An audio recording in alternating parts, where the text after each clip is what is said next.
Taste the Daily.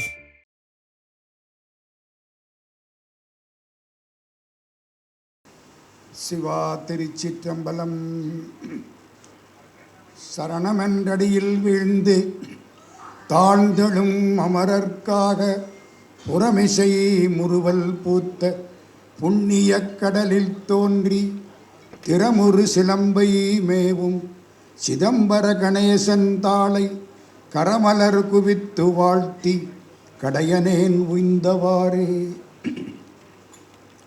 வரம் கொண்ட உமை முலைப்பால் மணங்கொண்ட செவ்வாயும் பரங்கொண்ட களிமயிலும் 12 கண்மலரும் சிரங்கொண்ட மறையிறைஞ்சும் சேவடியும் செந்தூரன் கரம் கொண்ட வேலும் எந்தன் கண்ணை விட்டு நீங்காவே.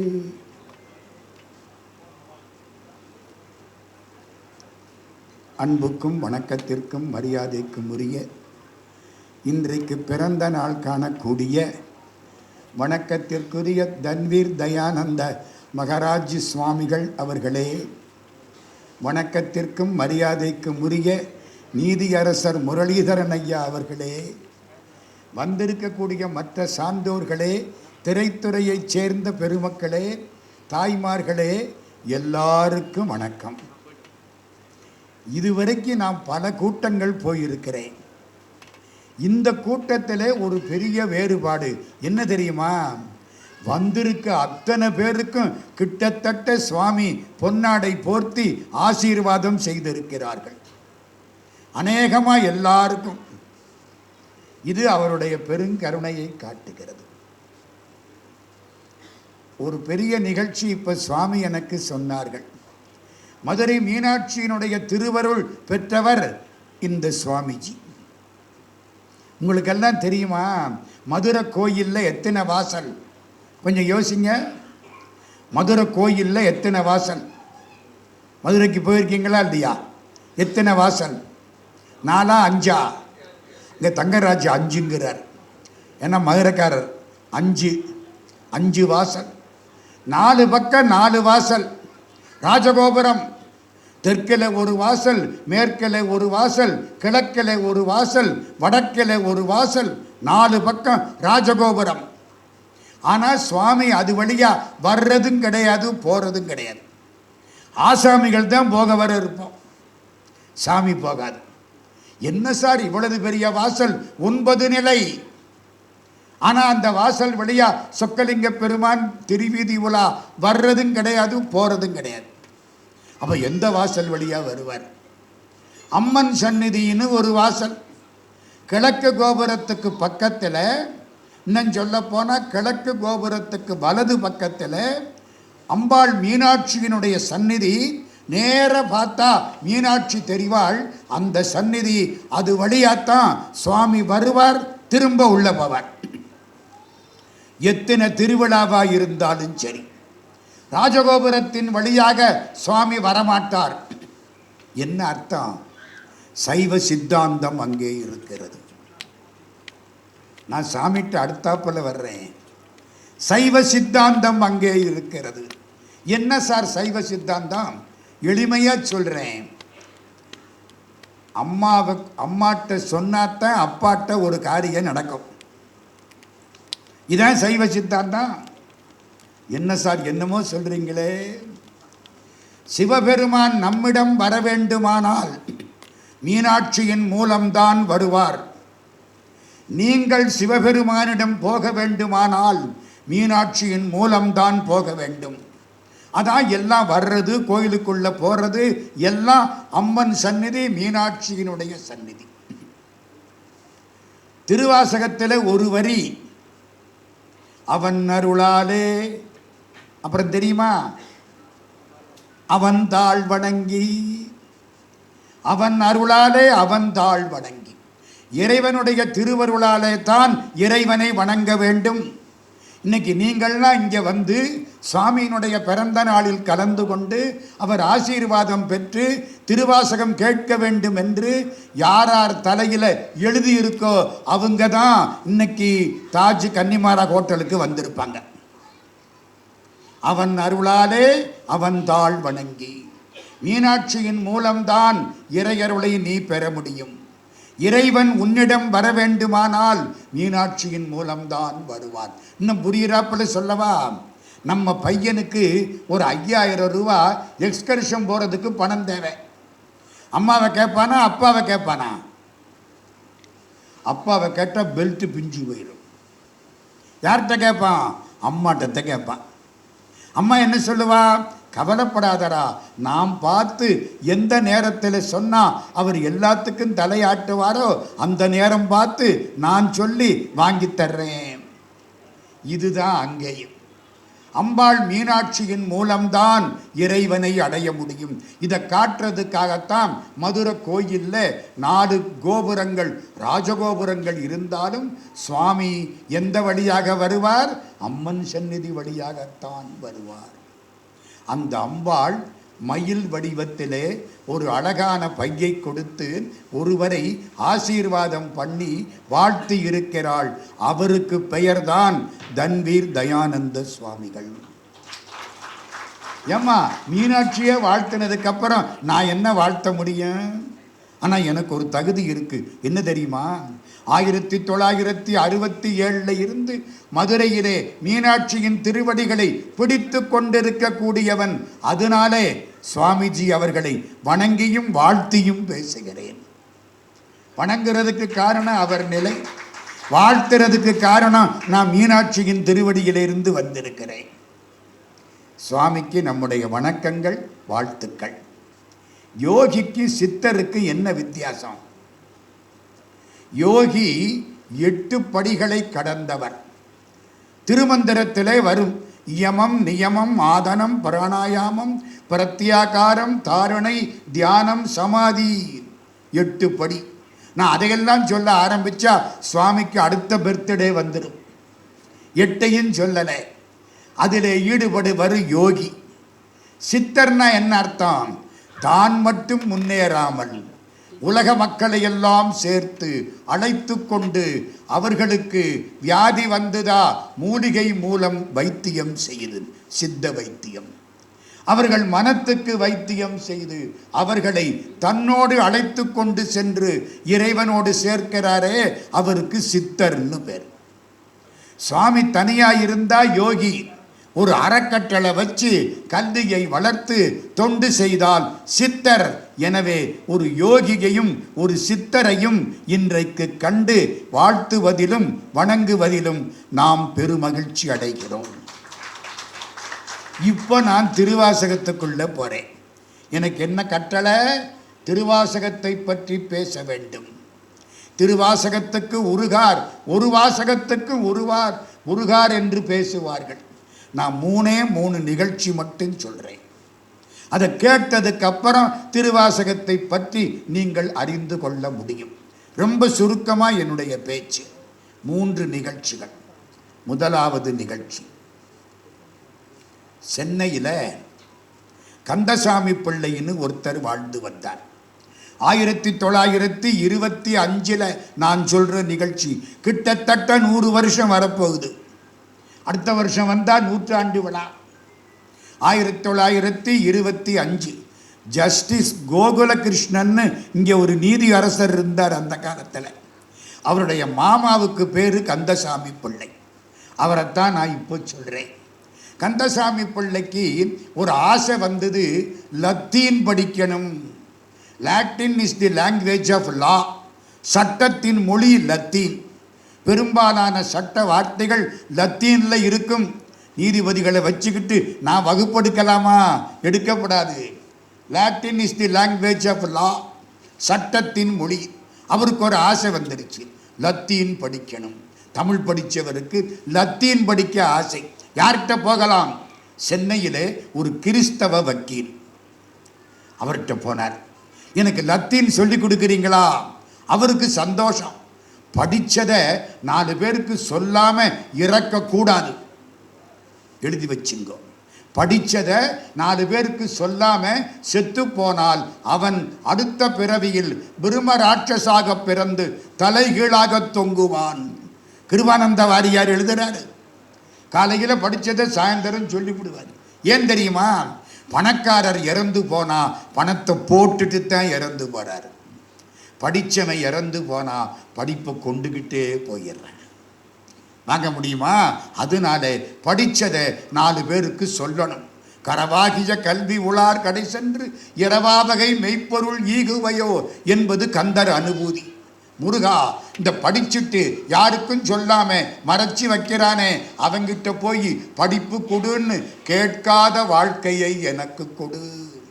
கந்தர் அனுபூதி. சரின்ட்டார் நம்ம லத்தின்னு சொல்ற கொடுக்க. கந்தசாமி பிள்ளை சாயந்தரம் 5லேருந்து 6 வகுப்பு. கந்தசாமி பிள்ளை கீழே உட்கார்ந்து இருப்பார், வக்கீல் ஐயா மேலே உட்கார்ந்து இருப்பார். அந்த காலத்தில் வாத்தியார் தான் மேலே இருக்கணும், பையன் கீழே இருக்கணும். அந்த காலத்தில் வாத்தியார் உட்கார்ந்து இருப்பார், பையன் நிற்பார். இன்னைக்கு எல்லாம் மாறி போச்சு. நான் ஒன்றும் சொல்லக்கூடாது. பாடம் நடந்தது, 6 மாதம் பாடம் நடந்தது. ஒரு நாள் வக்கீல் ஐயா ரொம்ப கவலையோடு வந்து அந்த கோட்டை கலட்டி அப்படி தூக்கி போட்டார். கந்தசாமி பிள்ளை கேட்குறார், என்ன இன்னைக்கு இவ்வளவு விரக்தியாக இருக்கிறீங்க? ஒன்றும் இல்லை, இந்த பொழப்பில் மோசமான பொழப்பு வக்கீல் பொழப்பு தான். என்ன அப்படி சொல்கிறீங்க? நீங்கள் பெரிய வக்கீல் இல்லை. காலையில் சர்ச்சில் போய் பெருமானை கும்பிடுறேன், இயேசுநாதரை கும்பிடுறேன், மேரி மாதாவை கும்பிடுறேன். மத்தியானம் கோர்ட்டுக்கு வந்து யாரெல்லாம் சர்ச்சினுடைய சொத்துக்களை வைத்திருக்கிறானோ அவனுக்கெல்லாம் நான் தான் வக்கீல். கோயில் சொத்தை எடுத்து வச்சிருக்கவனுக்கெல்லாம் நான் தான் வக்கீல். இங்கே வந்து மாறுபட்டு பேசுகிறேன். காலையில் கோயிலில் கும்பிடுறேன், கோர்ட்டுக்கு வந்தா அந்த கோயில் சொத்துக்களை எவன் அநியாயமாக எடுத்து வச்சிருக்கானோ அவனுக்காக நான் வாதாடுகிறேன். வெறுத்து போய்விட்டது. கடவுளே, எங்கள் பைபிளில் ஒன்று சொல்லி இருக்கு, கடவுளே, நான் உன்னை வைதாலும் வாழ்த்தினாலும் என்னை விட்டு விடாதே. கந்தசாமி பிள்ளை உங்கள் தமிழில் எங்கேயாவது சொல்லியிருக்கா? நம்மளா இருந்தால் தெரியாதுன்றுவோம். நம்ம தமிழை ஒழுங்காக படிக்கலையே. கந்தசாமி பிள்ளை தமிழை படித்தவர். என்ன தெரியுமா சொன்னார்? எங்களுடைய நூலில் இருக்கிறது. எங்க அந்த பாட்டை சொல்லுங்க. ஏசினும் யான் உன்னை ஏத்தினும் என் பிடைக்கே குலைந்து வேசருவேனை விடுதி கண்டாய். ஏசுவதுன்னா திட்டுறது. அவன் என்னை ஏசிவிட்டான் சொல்கிறோமா இல்லையா? ஏத்துவதுன்னா பாராட்டுவது. கடவுளே, உன்னை வாழ்த்தினாலும் வைதாலும் என் பிழையை நோக்கி வருந்தக்கூடிய என்னை விட்டு விடாதே. நான் கடைசியாக நிற்கிறேன், கடவுளே என்னை விட்டுறாதே. எல்லாம் மாடு உள்ளே வந்துருச்சு, நான் நொண்டி மாடு கடைசியாக நிற்கிறேன், கதவை சாத்தி விடாதே. இதுதான் முழுக்க திருவாசகம். இந்த பாட்டை திருப்ப சொல்லவா? ஏசினும் யான் உன்னை ஏத்தினும் என் பிடைக்கே குலைந்து வேசருவேனை விடுதி கண்டாய் செம்பவள வெற்பின் தேசுடையாய் பவளமலை போன்ற சிவபெருமானேன் சித்துயிர்க்கு இறங்கி காய்ச்சினாலமுண்டாய் அமுதுண்ண கடையவனேன். நாங்களெல்லாம் அமுதம் உண்ண வேண்டும் என்று நீ விஷத்தை சாப்பிட்டையே சிவபெருமானே, உன்னை வைதாலும் வாழ்த்தினாலும். புரியுதா உங்களுக்கு? இந்த விஷத்தை சாப்பிட்றதுனா நம்ம திட்டுறதை வாங்கிக்கிறது. அதனால நீ விஷத்தையும் சாப்பிட்டவன் தானே, நான் திட்டுனாலும் என்ன விட்டுறப்படாது. கந்தசாமி பிள்ளை பாட்டு நல்லா இருக்கே, இந்த பாட்டு எங்கே இருக்கு? யாரு கேட்குறா? கிறிஸ்தவ வழக்கறிஞர் கந்தசாமி பிள்ளை சொல்றார், இந்த பாட்டு திருவாசகத்தில் இருக்கிறது. திருவாசகத்திலையா? திருவாசகத்தில் எங்கே இருக்கு? திருவாசகம் மொத்தம் 51 தலைப்பு. முதல் தலைப்பு சிவபுராணம், 2வது தலைப்பு கீர்த்தி திரு அகவல், 3வது தலைப்பு திரு அண்ட பகுதி, 4வது தலைப்பு போற்றி திரு அகவல், 5வது தலைப்பு திருச்சதகம், 6வது தலைப்பு நீத்தல் விண்ணப்பம், 7 திருவம்பாவை, 8 திரு அம்மானை, 9 திருப்பொற்சுண்ணம், 51 தலைப்பு வரிசைக்கு இருக்கு. அதில் இந்த பாட்டு நீத்தல் விண்ணப்பம், 6வது தலைப்பு நீத்தல் விண்ணப்பம், 50 பாட்டு. அதில் நான் சொன்னது 50வது பாட்டு. எங்கே? பாட்டை இன்னொரு முறை சொல்லுங்க. ஏசினும் யான் உன்னை ஏத்தினும் என் பிழைக்கே குலைந்து வேசருவேனை விடுதி கண்டாய் செம்பவள வெற்பின் தேசுடையாய் என்னை ஆளுடையாய் சித்துயிர்க்கிறங்கி காய்ச்சினாலமுண்டாய் அமுதுண்ண கடையவனே. கந்தசாமி பிள்ளை ஒன்று செய்யலாமா? என்ன, நான் உங்களுக்கு 5லேருந்து 6 வரைக்கும் லத்தீன் சொல்லி கொடுக்குறேன்ல. ஆமாம், 6லேருந்து 7 வரைக்கும் நீங்கள் எனக்கு திருவாசகம் சொல்லி கொடுக்குறீங்களா? அந்த வக்கீலை பாராட்டணுமா இல்லையா? அறிவு எங்கே கிடைச்சாலும் வாங்கிக்கணும். சோறு போடுற இடத்துக்கு போகாமல் இருக்கலாம், அறிவு கொடுக்குற இடத்துக்கு போகாமல் இருக்கக்கூடாது. சோறு 3 மணி நேரத்துக்கு அப்புறம் வேற பேர் மாறி போயிடும். மாறாட்டியது மேற்கொண்டு கஷ்டம்.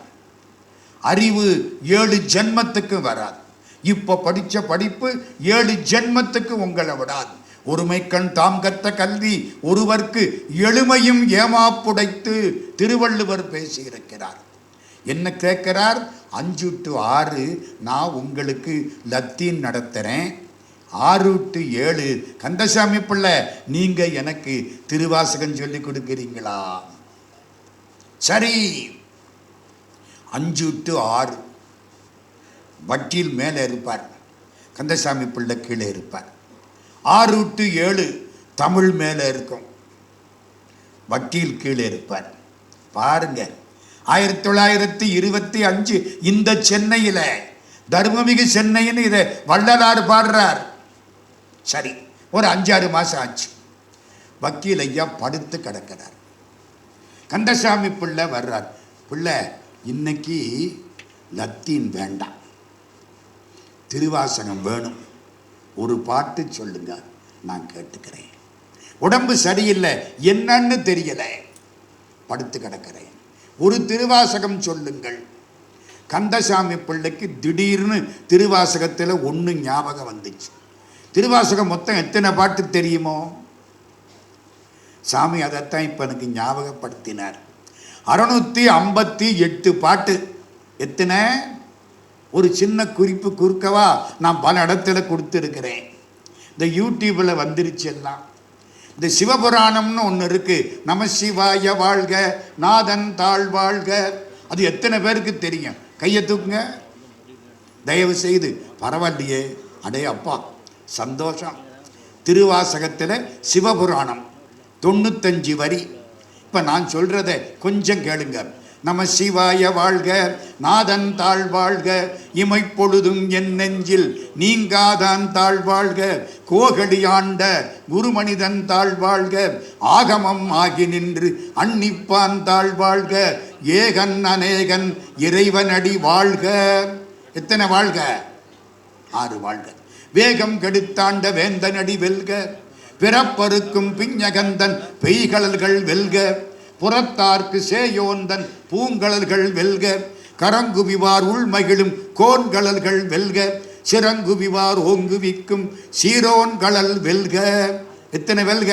5 வெல்க. ஈசன் அடி போற்றி, எந்தை அடி போற்றி, தேசன் அடி போற்றி, சிவன் சேவடி போற்றி, நேயத்தே நின்ற நிமலன் அடி போற்றி, மாயப் பிறப்பருக்கும் மன்னனடி போற்றி, சீரார் பெருந்துரைனம் தேவனடி போற்றி, ஆராத இன்பம் அருளுமலை போற்றி. 8 போற்றி 6 வாழ்க, 5 வெல்க, 8 போற்றி 6 5 8 மொத்தம் திருவாசகம் 658 பாட்டு அப்படிங்கிறதுக்கு சிவபுராணத்தில் குறிப்பு. இதான் நான் சொல்றது. சாமி இப்போ என்கிட்ட என்ன தெரியுமா சொன்னார்? 6ங்கிறது முருகப்பெருமான், 5ங்கிறது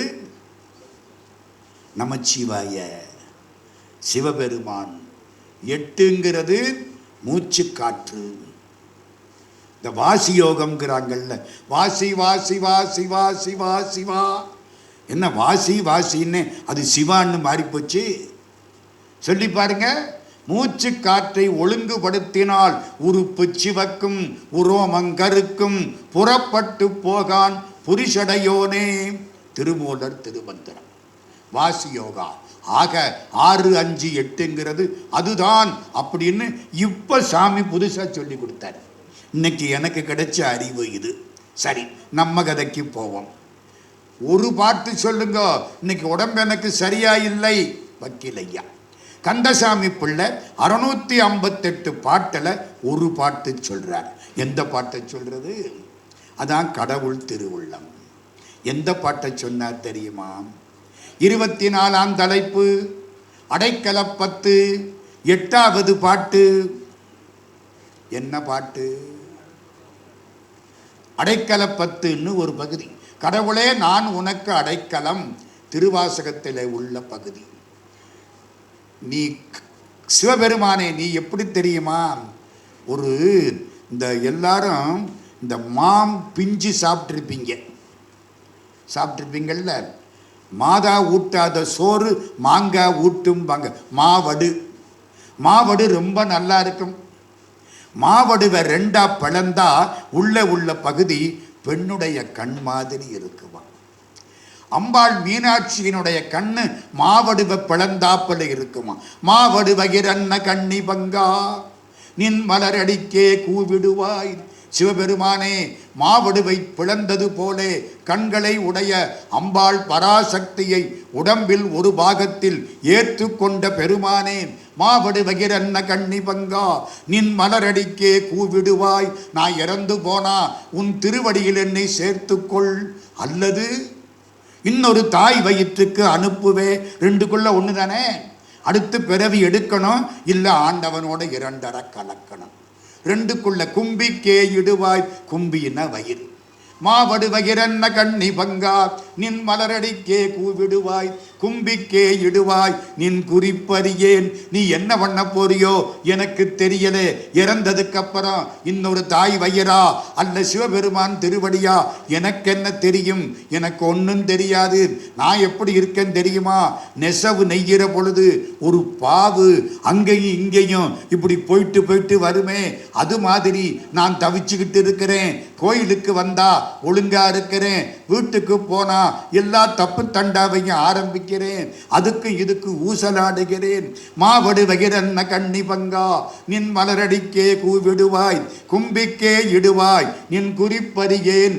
பாவிடை ஆடு குழல் போல் கறந்து பறந்தது உள்ளம் கெடுவேன். நீ விட்டுட்டா நான் கெட்டு போயிருவேன். உடையாய் அடியேன் உன் அடைக்கலமேன். உன் திருவடிகளில் நான் அடைக்கலம். அவர் காதில் விழுந்துச்சு. கிறிஸ்தவ பெருமக்கள் அடைக்கல மாதான்னு கூப்பிடுவாங்க. கேள்விப்பட்டிருக்கீங்களா? அங்கே மேரிக்கு என்ன பேரு? அடைக்கலம் தரக்கூடிய மாதா. அவர் காதில் இது விழுந்ததா? ஆகா, நல்லா இருக்கு. கந்தசாமி பிள்ளை ஒன்று செய்கிறீங்களா? என்ன? என்னால் எந்திரிக்க முடியல. அந்த சுவத்தில் இதை எழுதுங்கோ. அந்த காலம் சுவத்தில் எழுதலாம். எழுதுறாரு. மாவடுவகிரன்ன கண்ணி பங்கா நின் மலரடிக்கே கூவிடுவாய். கும்பிக்கே அது வேண்டாம். இன்னொரு தாய் வயிற்றில் சேர்ப்பாயின்னு நம்ம எதுக்கு சொல்லுவானே? கடவுளா பார்த்து நமக்கு மோட்சத்தை கொடுத்துட்டா ஏன் அவருக்கு இதை ஞாபகப்படுத்துவானே? ஒருவேளை கொடுத்தா நல்லது தானே. பிள்ளை அதோட நிறுத்துங்க. எதோட? மாவடுவகிரன்ன கண்ணி பங்கா நின் மலரடிக்கே கூவிடுவாய். நின் மலரடிக்கே தேத்தையகாரம் உன் திருவடியிலேயே என்னை சேர்த்துக்கொள். அதோட நிறுத்துங்க. போதும். பிள்ளை நீங்க போகலாம், நாளைக்கு வரவேண்டி இருக்காது. ஐயா புரியுதா? புரியலையா? நாளைக்கு வரவேண்டி இருக்காது. அந்த புண்ணியவான் சிலுவை போட்ட வக்கீல் கிறிஸ்தவ பெருமகன் அன்னைக்கு ராத்திரி பூரா மாவடுவகிரன்ன கண்ணி பங்கா நின் மலரடிக்கே கூவிடுவாய். நின் மலரடிக்கே கூவிடுவாய். நின் மலரடிக்கே கூவிடுவாய். உன் திருவடியிலேயே என்னை சேர்த்துக்கொள்.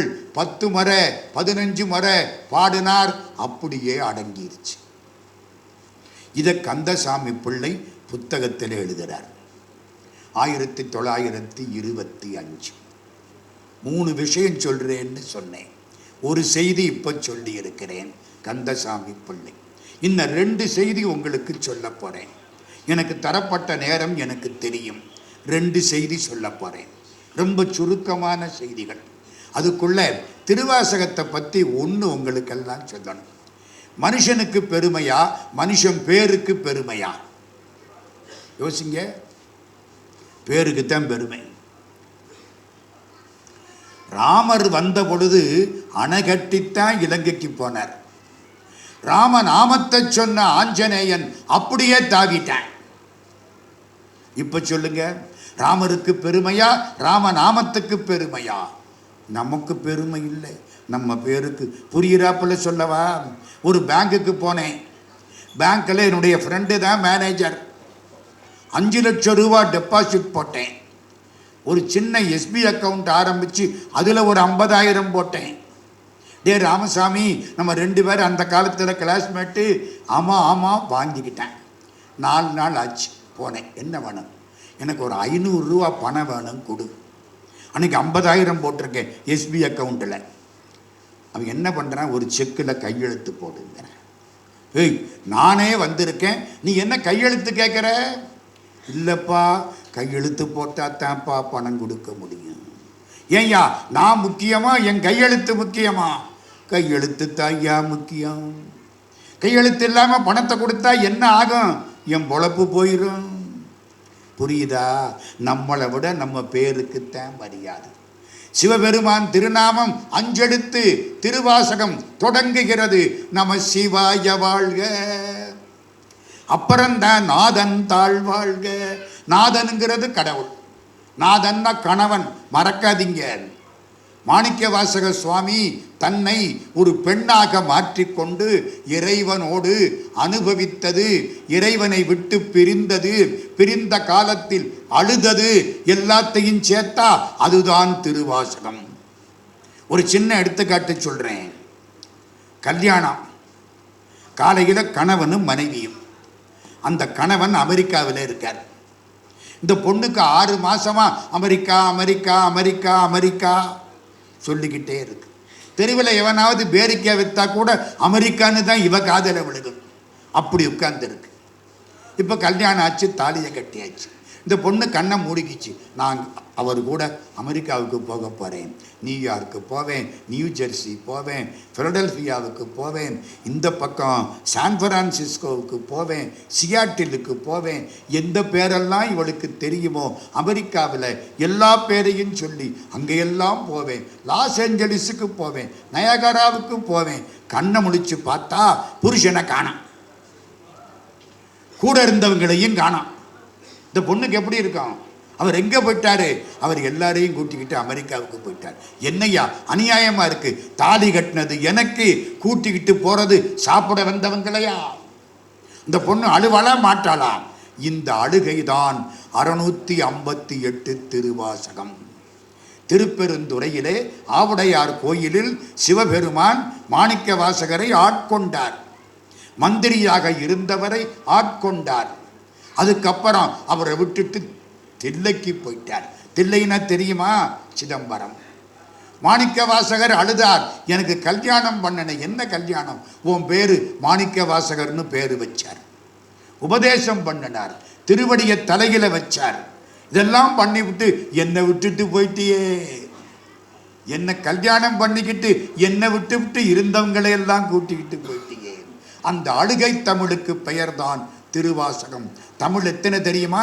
பேசினா இயல் தமிழ், பாடினா இசைத்தமிழ், நடித்தால் நாடகத்தமிழ், திருமுறைகள் சைவத்தமிழ், 4000 திவ்ய பிரபந்தம் வைணவத் தமிழ், திருவாசகம் அழுகை தமிழ். ஒரு கணவனை பிரிந்த மனைவி. ஆமாங்க, கடவுளுக்கு நமக்கு உள்ள உறவில் சிறப்பான உறவு என்ன தெரியுமா? கடவுள் என்னுடைய காதலன், நான் காதலி. இதுக்கு பேர் சன்மார்க்கம்னு பேர். கடவுளை பலவிதமாக அனுபவிக்கலாம். கடவுள் என் கணவன், நான் மனைவி. இந்த அனுபவம் தான் உயர்ந்த அனுபவம். மாணிக்க வாசகர் தன்னை பெண்ணாக மாற்றிக்கொண்டு சிவபெருமானை காதலித்து சிவபெருமான் தன்னை விட்டு சென்ற பொழுது அழுதாரே, அந்த அழுகை தமிழ், அதற்கு பெயர்தான் திருவாசகம். 2 விஷயம் சொல்ல போறேன் இப்போ. 2வது விஷயம், இங்கிலாந்தில் லண்டன்ல இருந்து ஜியு போப்புன்னு ஒருத்தர் வந்தார். கிறிஸ்தவ சாமியார். நம்மளை எல்லாம் மாத்துறதுக்கு நிறைய பைபிள் கொண்டாந்தார். ரொம்ப முக்கியம், சிலுவையெல்லாம் கொண்டாந்தார். வந்தாரா, திருநெல்வேலிக்கு பக்கம் போனார். நாகர்கோயில், பாளையங்கோட்டை அந்த பகுதிக்கு போயிட்டார். அங்கேருந்து ஒரு பெரியவர் திருக்குறளை கொண்ட ஜியு போப் கையில் கொடுத்தார். ரெவரண்ட் ஃபாதர் ஜியு போப் திருக்குறளை படித்தார். படிச்சுட்டு என்ன கேட்டார் தெரியுமா? திருக்குறளில் அறத்துப்பால் இருக்கு, பொருட்பால் இருக்கு, காமத்துப்பால் இருக்கு, கடவுளை பற்றி வீடு இல்லையே. அறம், பொருள், இன்பம், வீடு 4 முக்கியம். அறம் இருக்கு, பொருள் இருக்கு, இன்பம் இருக்கு, வீடு இல்லையே. அவர் என்ன பண்ணாரு? ஒரு திருவாசகத்தை கொடுத்தார். திருவாசகம் எத்தனை பாட்டு மறக்கப்படாது? 658 பாட்டு. அதை கொடுத்தாரா. ரெவரண்ட் ஃபாதர் ஜியு போப் திருவாசகத்தை முதல்ல இருந்து கடைசி வரைக்கும் படித்தார். கண்ணீர் வந்துடுச்சு. ஏன் தெரியுமா? கடவுளை 2 விதமாக அனுபவிக்கலாம். ஒன்று, கடவுள் இப்படி இருப்பார், அப்படி இருப்பார் அப்படின்னு சொல்றது. 2, கடவுளோட நேர பேசுறது. இது தேவையில்லை. கடவுளை பற்றி பேசுவது சிறப்பா, கடவுளோடு பேசுவது சிறப்பா? கடவுளோட பேசணும். ஆன்மீகம் என்பதென்ன? கடவுளை பற்றி பேசுவது அல்ல, கடவுளோடு பேசுவது ஆன்மீகம். சார் பேச முடியுமா? நல்லா பேசலாம். என்னால் அறியா பதம் தந்தாய், யானது அறியாதே கெட்டேன், உன்னால் ஒன்றும் குறைவில்லை, உடையாய் அடிமைக்கு யார் என்பேன், பன்னால் உன்னை பணிந்தேத்தும் பழைய அடியருடன் கூடாது, என் நாயகமே பிற்பட்டு இங்கு இருந்தேன், நோய்க்கு விருந்தாயே. திருவாசகம் படிச்சு பாருங்க. கடவுளை நேர நிற்க விட்டு பேசின பேச்சு. ரெவரண்ட் ஃபாதர் ஜியு போப்பு படிச்சாரா, கண்ணீர் வந்துடுச்சு. லண்டனுக்கு போறார். ஒரு பெரிய பிரின்சிபல் அவர் கூட பேசிக்கிட்டே போறார். அவர் என்ன தெரியுமா சொல்றார்? ஃபாதர், நான் தமிழ்நாட்டுக்கு போனேன், அங்கே திருவாசகம்னு ஒரு நூல், அதை படித்தேன். அதை படித்ததுக்கு அப்புறம் எனக்கு ஒன்று தோணி போச்சு. என்ன தோணுச்சு? நம்ம மேல்நாட்டில் உள்ள இலக்கியங்களை எல்லாம் ஒரு தராசு தட்டில் வைத்து திருவாசகத்தில் ஒரு வரியை, மறக்காதீங்க, ஒரு பாட்டு இல்லை, ஒரு வரி, திருவாசகத்தில் ஒரு வரியை இன்னொரு தராசு தட்டில் வைத்தால் மேல்நாட்டு தட்டு மேலே போய்விடும், திருவாசக தட்டு கீழே இருக்கும். என்னையா சொல்றீங்க? வெஸ்டர்ன் பிலாசபி எல்லாத்தையும் ஒரு பக்கம் வச்சுட்டு திருவாசகத்தில் ஒரு வரி. அது என்ன வரி? இமை பொழுதும் என் நெஞ்சில் நீங்காதான் தாழ்வாழ்க. கடவுள் நம்மளை விட்டுட்டு ஒரு நிமிஷம் கூட பிரிந்திருக்க மாட்டார். நம்ம கடவுளை விட்டுட்டு பிரிவோம், கடவுள் நம்மளை விட்டுட்டு பிரிய மாட்டார். நாம் விட்டாலும் நம்மை விடாதவன் சிவபெருமான். இமை பொழுதும் என் நெஞ்சில் நீங்காதான் தாழ்வாழ்க. இந்த ஒரு வரி போதும். ஓ ஃபாதர் போப், என்ன, why can't you translate it into English? இவ்வளவு ஈடுபாடா சொல்றீங்க, நீங்கள் ஏன் திருவாசகத்தை மொழிபெயர்க்க கூடாது? எல்லாம் எப்பங்கிறீங்க? 1893. ரெவரண்ட் ஃபாதர் ஜியு போப் பிறந்தது 1823. 93ன்னா அவருக்கு 70 வயசு. நான் எங்கே இனிமே இதையெல்லாம் டிரான்ஸ்லேட் பண்ணுறது? எனக்கு வயசாச்சே. அவளது காலத்துக்கு நான் இருப்பனா? அந்த பிரின்சிபல் சொல்லுகிறார், ஒரு நல்ல காரியத்தை நீங்கள் எடுத்துக்கொண்டால் அதை முடிக்கிற வரைக்கும் கர்த்தர் உங்களுக்கு உயிரை கொடுப்பார். நல்லா எழுதி வச்சுங்க. ஒரு அறம், ஒரு தொண்டு, இதையெல்லாம் நீங்கள் எடுத்துக்கொண்டால் பல காலங்கள் உங்களுடைய வாழ்க்கை, உங்களுடைய ஆயுள் நீட்டிக்கப்படும். ரெவரண்ட் ஃபாதர் ஜியு போப் அதுக்கு அப்புறமா ஆங்கிலத்தில் மொழிபெயர்க்க தொடங்கினார். 1900 நூல் வந்தது, இங்கிலீஷ் டிரான்ஸ்லேஷன். இங்கிலீஷில் வந்த உடனே ஜெர்மனியில் வந்துருச்சு, பிரெஞ்சில் வந்துருச்சு, வரிசைக்கு வந்துருச்சு. அந்த டிரான்ஸ்லேஷன் முடிஞ்சு போச்சு. ரெவரண்ட் ஃபாதர் தன்னுடைய 80வது ஆண்டு விழாவில் அதை வெளியிட்டார். அப்பொழுது ஒரு நிகழ்ச்சி நடந்தது. அதை மட்டும்தான் நான் சொல்ல போகிறேன், நேரம் கிடையாது. உடனே லண்டன்ல இருந்து அவருக்கு தகவல் வந்தது, நீ போனது அந்த ஊருக்காரங்களை கிறிஸ்தவனாக்குவதற்கு. நீ செஞ்ச காரியம் ஒரு அருமையான திருவாசகத்தை மொழிபெயர்க்க செய்து உலகமெல்லாம் பரப்பி விட்டாய். ஜீசஸ் உடைய கோர்ட், அந்த கோர்ட்டில் சேசு சபை, சொசைட்டி ஆஃப் ஜீசஸ் கொண்டு போய் நிறுத்தி விட்டாங்க. ஒரு ஜட்ஜு ஒருத்தரங்க, ஜட்ஜு ஒரு சாமியார் பூர கதையும் கேட்டார். ரெவரண்ட் ஃபாதர் போப் அவர்களே, என்ன அந்த டிரான்ஸ்லேஷன் உங்கள்கிட்ட இருக்கா? இருக்கு. நீதிபதி என்ன தெரியுமா பண்ணார்? அதை வாங்கி படிச்சுட்டு தீர்ப்பு சொல்றேன். வாங்கினார். 8வது நாள் தீர்ப்பு. நீதிபதி அங்கே இருந்து வர்றார். குற்றவாளி கூண்டில் ஜியு போப்பு நிற்கிறார். நீதிபதி வந்தாரா? வேகமா வந்தாரா? ஜியு போப் காலில் விழுந்துட்டார். எல்லாம் அசந்து போனாங்க. என்ன ஜட்ஜு வந்து ஒரு குற்றவாளி காலில் விழுந்தா என்ன அர்த்தம்? ஜட்ஜு சொல்றார், he is the true Christian. இவர்தான் உண்மையான கிறிஸ்தவர். ஏன் தெரியுமா? நானும் திருவாசக டிரான்ஸ்லேஷனை படித்தேன், மூல நூலை படிக்கல. எனக்கு தமிழ் தெரியாது. டிரான்ஸ்லேஷன் இன் இங்கிலீஷில் படித்தேன்.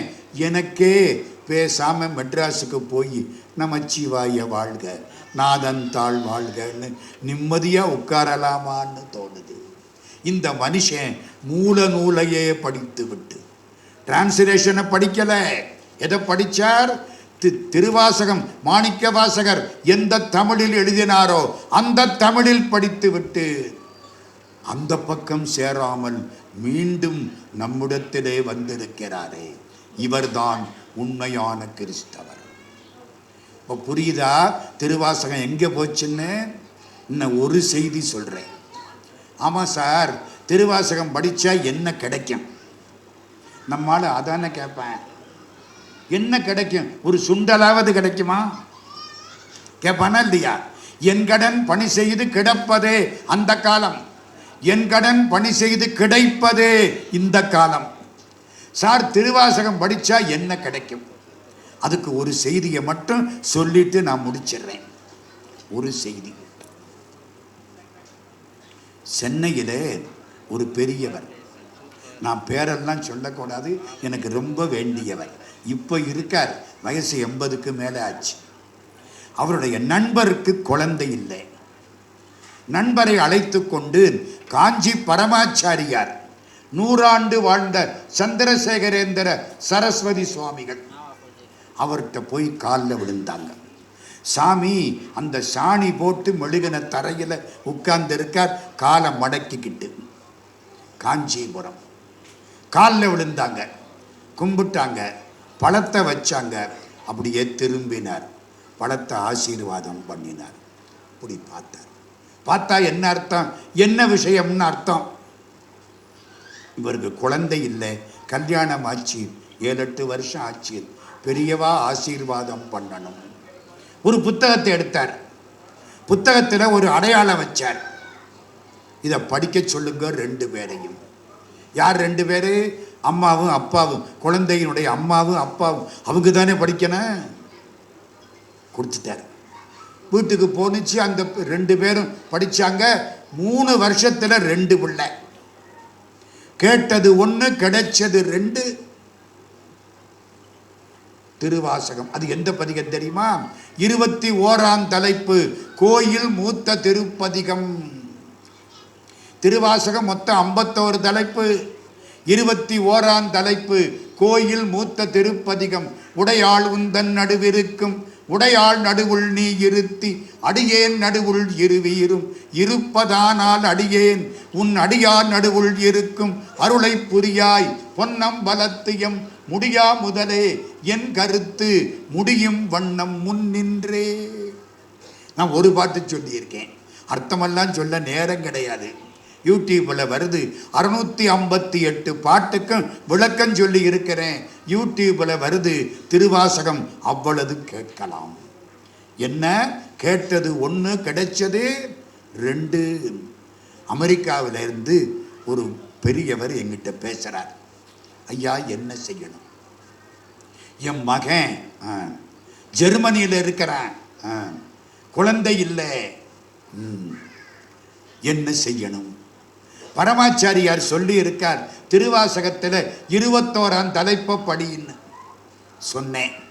பெரியவர் சொல்றார், பையன் படிக்கணுமா இல்லை நானும் என் சம்சாரமும் படித்தா போதுமா?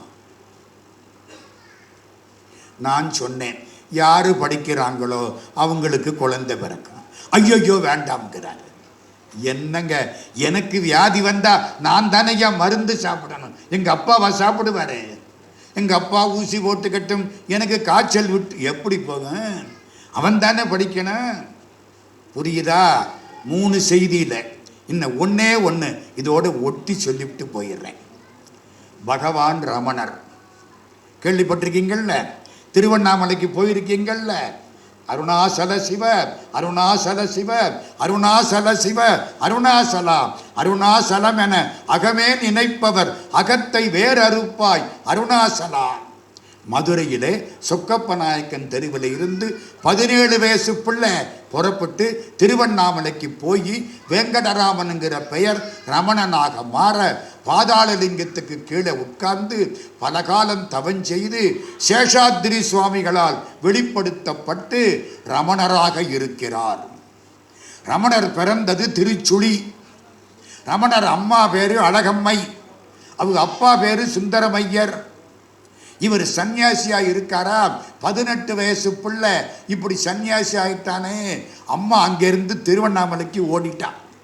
அப்பா வெங்கட்ராமா, உன்னை நம்பித்தானையா வீடே இருக்கு, நீ ரொம்ப கெட்டிக்காரன், நீ என்ன இப்படி வந்து சாமியா உட்கார்ந்துட்ட, வீட்டுக்கு வா. பகவான் ரமணர் என்ன சொன்னார் தெரியுமா?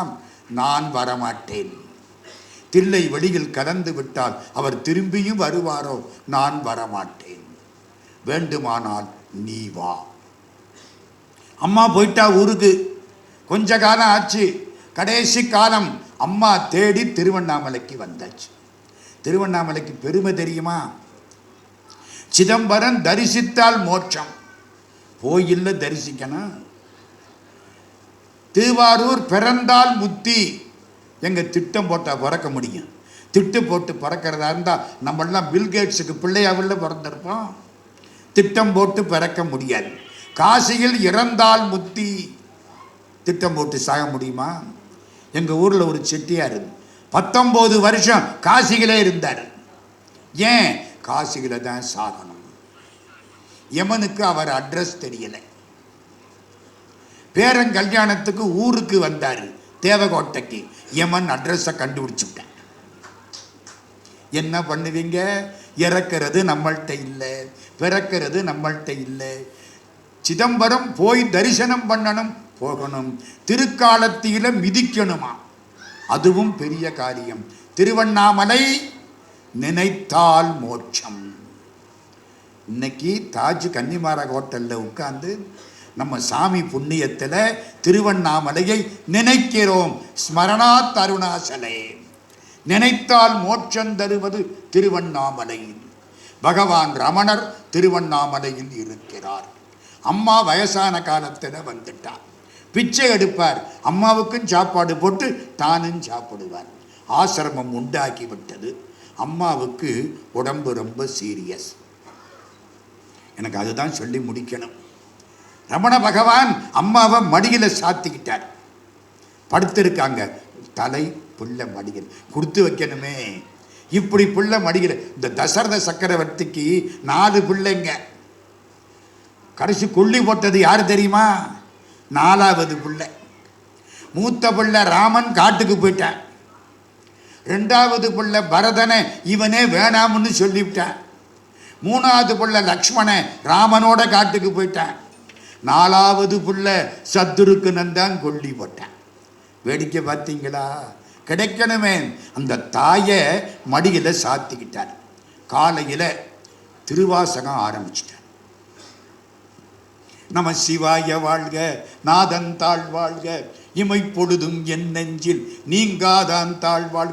பகவான் ரமணர் படிக்கிறார், கண்ணீர் கொட்டுகிறது. எல்லாம் சுற்றி உட்கார்ந்துட்டாங்க. காலையில் இருந்து 658 பாட்டா அப்படியே போய்கிட்டே இருக்கு. ராத்திரி 8 மணி ஆக போகுது. பாரொடு விண்ணாய் பரந்த எம்பரனே பற்று நான் மற்றிடேன் கண்டாய் சீரொடு பொலிவாய் சிவபுரத்தரசேன் திருப்பெருந்துறை உரை சிவனே ஆரொடு நோகேன் ஆர்க்கெடுத்துரைக்கேன் ஆண்டனி அருளிலையானால் வார்கடல் உலகில் வாழ்கிறேன் கண்டாய் வருக என்று அருள் புரியாயே. என்னை அன்றைக்கு தடுத்து ஆட்கொண்டாய், அப்புறம் விட்டுட்டு போயிட்ட. நான் வேற யார்கிட்ட போய் நிற்பேன்? எனக்கு எல்லாம் போதும், என்னை வான்னு கூப்பிடு. நின்று அடங்கிச்சு. பிள்ளை மடியில காதுல திருவாசகம் கேட்க அந்த அம்மாவினுடைய ஆன்மா அடங்கி விட்டது. பகவான் ரமணர் எந்திரிக்கிறார். வாங்கோ எல்லாரும் சாப்பிடலாம். என்னங்க பணத்தை போட்டுட்டு சாப்பிடலாமா? பகவான் ரமணரை எல்லாரும் ஒரு மாதிரி பார்க்கிறாங்க.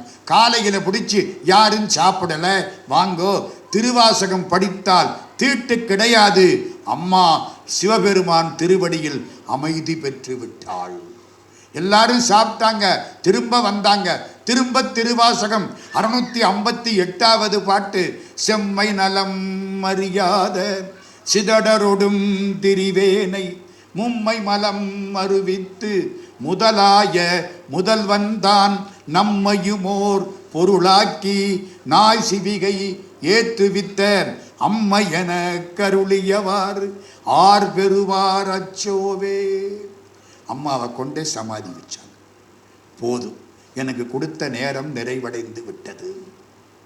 40 நிமிஷத்துக்கு நான் பேசலாம் என்று கட்டளை. திருவாசகம் என்பது கடன். நாம் பண்ணின புண்ணியம் நல்ல சான்றோர்களுக்கு முன்னால் தர்மமிகு சென்னையில் திருவாசகத்தை பற்றி கொஞ்சம் சொல்லி இருக்கிறேன். தொட்டு காட்டவில்லை, அங்கே இருக்கிறது என்று சுட்டி காட்டி இருக்கிறேன். அவ்வளவுதான். திருவாசகம் படிச்சா என்ன கிடைக்கும்? குழந்தை வேணுமா? 21ஆம் தலைப்படி. சார், கல்யாணமே ஆக மாட்டேங்குது. யாருக்கு? பையனுக்கு. 34 வயசாச்சு, பொண்ணு கிடைக்கல.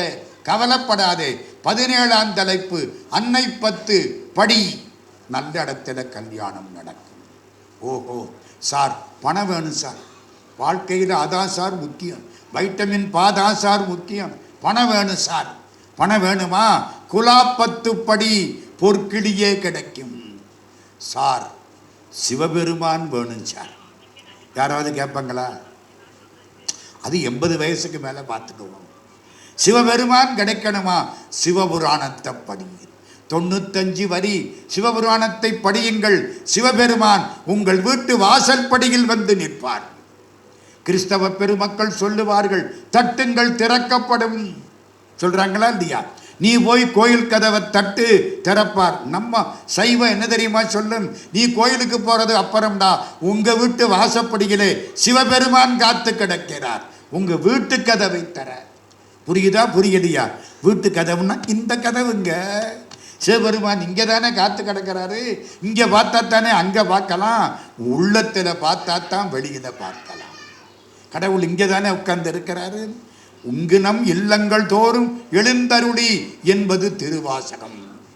நம்முடைய சைவ திருமுறைகளில் நடராஜாவுக்கு பக்கத்திலே திருமுறைகள் வைத்திருப்பார்கள். நடராஜாவுக்கு பக்கத்திலே சிவகாமி இடது பக்கம், மாணிக்க வாசகர் வலது பக்கம். ஒன்று சொல்கிறேன், சிவலிங்கத்துக்கு பதிலாக திருவாசகத்தை வைத்து வழிபடக்கூடிய மரபு தமிழ்நாட்டில் இருந்தது, இப்பொழுதும் இருக்கிறது. சிவலிங்கத்துக்கு பதிலாக திருவாசகம், அதுக்கு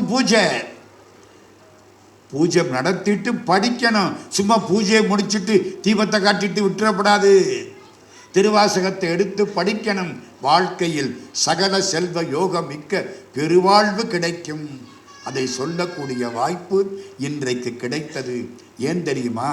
இது குருநாதனுக்கு நாம் வணக்கம் செலுத்தக்கூடிய மேடை. சிவபெருமானே குருநாதனாக வந்து மாணிக்க வாசகருக்கு அருள் புரிந்தார். அதனாலே திருப்பெருந்துறைன்னு ஒரு ஊர், அந்த ஊரில் சிவபெருமானுக்கு திருவிழா கிடையாது, சிவபெருமானுக்கு தேர் கிடையாது. யாருக்கு தேர்? மாணிக்க வாசகருக்குத்தான் தேர், மாணிக்க வாசகருக்குத்தான் திருவிழா. தமிழ்நாட்டில் 4 ஊர்கள் முக்கியமானவை. ஒரு ஊர் அம்பாளுக்குத்தான் எல்லாம். அப்பவே சொல்லிட்டேன். யாரு? மீனாட்சி, மதுரை. இன்னொரு ஊர் அப்பாவுக்குத்தான் எல்லாம், சிதம்பரம், நடராஜா. சிவகாமி யாரு? மிஸ்ஸஸ் நடராஜா. சிதம்பரம் அப்படித்தானே, நடராஜா தானே தேர்ல வருவாரு. 3வது ஊர் பிள்ளைக்கு பெருமை, புள்ளிருக்கு வேலூர் வைத்தீஸ்வரன் கோயில். செல்வ முத்துக்குமாரசாமி 400 கோடி மதிப்புள்ள நகையை போட்டு செல்வ முத்துக்குமாரசாமி, அவருக்கு பேரே செல்வ முத்துக்குமாரசாமி, அவருக்குத்தான் மரியாதை போறா. புள்ளிருக்கு வேலூர். 4வது ஊர் அடியாருக்குத்தான் பெருமை. ஆண்டவனுக்கு எதுவும் கிடையாது. சொல்ல போனால் சிவலிங்கம் கூட அங்கே கிடையாது, வெறும் ஆவுடை மட்டும்தான் உண்டு. திருப்பந்துரைக்கு பேரு ஆவுடையார் கோயில்னு பேரு. மாணிக்க வாசகருக்குத்தான் எல்லாம், மாணிக்க வாசகருக்குத்தான் தேர், மாணிக்க வாசகருக்குத்தான் திருவிழா. இன்றைக்கு மாணிக்க வாசகர் இங்கே எழுந்தருளி இருக்கிறார். எல்லாம் மனசுக்குள்ள அடைதல. நான் சொன்னதில்லை, ஒன்றாவது புரியுமில்ல, எல்லாம் புரியாட்டாலும் அது போதும் என்று சொல்லி இந்த வாய்ப்பு தந்த நம்முடைய தன்வீர் சுவாமிகள், தயானந்த சுவாமிகள் அவர்களுடைய திருவடிகளுக்கு என்னுடைய வணக்கங்களை தெரிவித்து, என்னையும் ஒருவனாக்கி இருங்கடல் சென்னியில் வைத்த சேவக போற்றி என்ற திருவாசகத்தை நினைவு செய்து, நெஞ்சத்தே நின்று நிறைவு தரும் மீனாட்சி கஞ்சமலர் சேவடிக்கு கைகூப்பி தெண்டனிட்டு உங்க எல்லாரு திருவடிகளையும் விழுந்து ஒரே ஒரு வேண்டுகோள், இனிமேலாவது ஒரு நாளைக்கு ஒரு திருவாசகத்தையாவது படியுங்கள். தேன் எப்படி இருக்கும்னு சொன்னா புரியாது, நாக்கில் வச்சாத்தான் புரியும். நான் தேன் இனிக்கும்னு சொல்லி இருக்கிறேன். ஒரு திருவாசகத்தை படியுங்கள், ஒரு பாட்டை படியுங்கள், ஏதோ உங்களுக்கு பிடிக்கிற பாட்டு, புத்தகம் கிடைக்கும், அப்புறம் பாருங்கள், மிகச் சிறப்பாய் இருப்பீர்கள் என்று கூறி இந்த உரையை மாணிக்க வாசகப் பெருமான் திருவடிகளில் சமர்ப்பணமாக்கி, பெரிய சான்றோர்கள், பெரியவர்கள், வள்ளல் பெருமக்கள், தொழில் அதிபர்கள், நடிகர்கள், நீதியரசர் எல்லாருடைய திருவடிகளையும் வணங்கி இந்த உரையை மாணிக்க வாசகப் பெருமான் திருவடிகளில் சமர்ப்பணமாக்கி நிறைவு செய்கிறேன். நன்றி, வணக்கம்.